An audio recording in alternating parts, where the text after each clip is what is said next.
really sad to hear about the passing of Brian Wilson, the last of the three Wilson brothers, Beach Boys, Wilson brothers, to leave us. And yeah, wow, when you think about Brian Wilson in the 60s, the most the most revolutionary time in modern musical history, probably.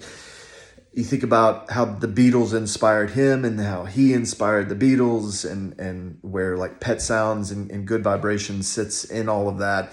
The thing that always struck me was that you had Lennon and McCartney and Harrison, and you had George Martin, and they were part of a team that were helping push everything forward. And it felt like Brian was much more, singular in the writing and the production of those things. Now, obviously, like on Pet Sounds, he had Tony Asher, and then later he had Van Dyke Park. So, I mean, he had collaborators and Mike Love, and there were other, it wasn't a completely solo operation, but I think the true heart of the innovation was more of a collective front for other bands who were pushing boundaries at that time. And Brian was kind of doing it, putting everyone on his shoulders and doing that on his own. So, yeah, it's just sad to hear about that. I would definitely be listening to Pet Sounds. It's one of the greatest albums of all time. Don't Talk, Put Your Head on My Shoulder. God Only Knows. Caroline, No. Listen to that. But there's some other recommendations that I would have too. If you want to go a little bit deeper than Pet Sounds. Pet Sounds you could spend a lifetime with, and it's definitely worth it. But I would also recommend Surf's Up. Brian's involvement in Surf's Up is...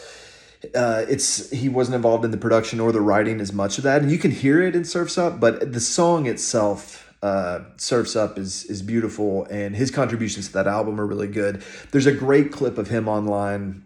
He's being interviewed for television, I think, and he's just playing Surf's Up, and it's haunting and it's unbelievable. I'll definitely be watching that today. And then the last thing that I would recommend is the Beach Boys' Love You, which is this kind of crazy album that was like, I mean, some people will call it like their synth album, or the Beach Boys punk album, and I don't know if all of that is accurate or not, but it's really an interesting album. It was, I think, probably one of Brian's last, the work that he did on putting Smile together was an accomplishment in its own right, but the Beach Boys' Love You is this sort of flash of brilliance that I think we grew accustomed to when you're listening to music that he did in the 60s. That still, you can hear a lot of that life and the unpredictability that Brian Wilson could bring, and just a lot of his brilliance. So, yeah, sad to hear about Brian Wilson, but man, he left an amazing body of work that we can all enjoy.